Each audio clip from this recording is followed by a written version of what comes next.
So the proof of concept of this sutureless anastomosis device comes actually from brain surgery, vascular brain surgery, developed in the late 90s and further explored and developed by Professor K. Stulleke in the early 2000s. So this was adapted or changed into for coronary bypass surgery. And starting the first human trials earlier this year.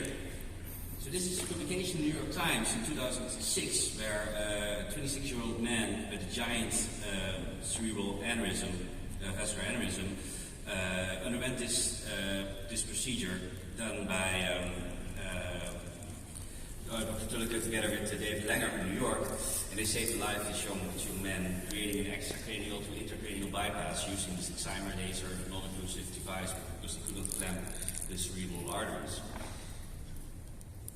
So the first question is, why is there a need for sutureless coronary anastomosis? Well, it's a standardized technique. It uses Excimer laser-induced arteriotomy with a predetermined size, so you get the same size every time. It reduces technical complexity of distal anastomosis construction. It enables bypass construction prior to aortotomy. It enables beating heart CABG without snaring, shunting, or bleeding. And it's all aimed towards facilitating minimal invasive beating heart CABG to reduce surgical trauma and to potentially reduce overall healthcare costs. The precondition should actually be, the outcome should be non-inferior to open CABG and hands-on beating heart off-pump anastomosis regarding both short and long-term patency. So this is the Excimer laser-assisted non-occlusive anastomosis device, or ELANA. It consists of a heart clip, which is an implantable connector. It will be encapsulated by the body of the placement. It uses an Excimer laser, which is disposable, used to create your autonomy, and has a few additional tools for construction. Applicator for the heart clip and a fixation device for the laser catheter. This is a short animation on how the procedure works. So after conventional chest opening, donor vessels prepared for bypass, left IMA in this instance. So side branches are clipped, this line is controlled, and then the ELANA heart clip is ready to be used. So the clip is made up of several parts. There's the body, there's the upper fork, a mid-ring, and a lower fork. So the upper fork is opened, inserted into the left IMA, it's then closed, and then proximal part is controlled, the graft is picked up, and then the Excimer laser is introduced into the distal end of the graft and docks into the mid-ring. And then the fixation device is used to fix temporarily the catheter in place. Laser is activated, creates a flap. The flap is expelled out of the opening of the laser catheter and the clip. And then this complex is, then the lower fork is opened, it docks into the coronary target, closes, and then the laser is activated for the second time. It creates another flap, but this is being sucked against the laser with vacuum. And then the laser catheter is removed from the vessel, creating the anastomosis, and then the distal end is clipped, creating the bypass.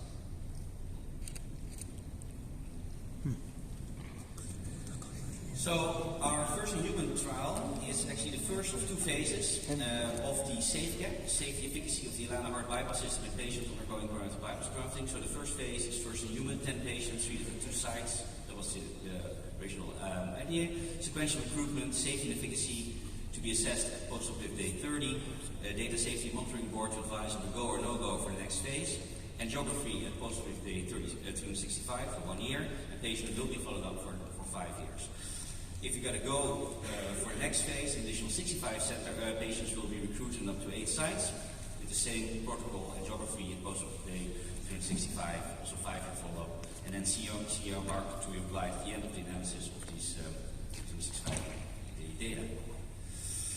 So this is the timeline from earlier this year. So the first procedures performed 11th of April of this year in the Antonius Hospital in Nieuwegein in the Netherlands, and the last patient was underwent surgery in 15th of June.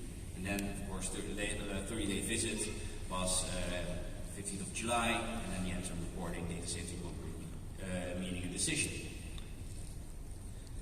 So these are some videos from one of the first procedures. On the left, you see the device entering, docking into the coronary artery.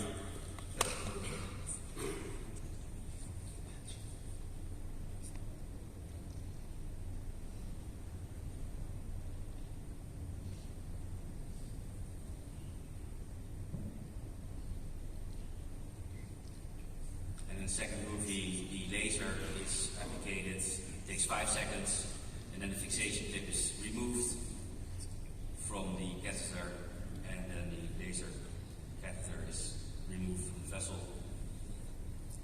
creating the anastomosis, and then this side is clipped.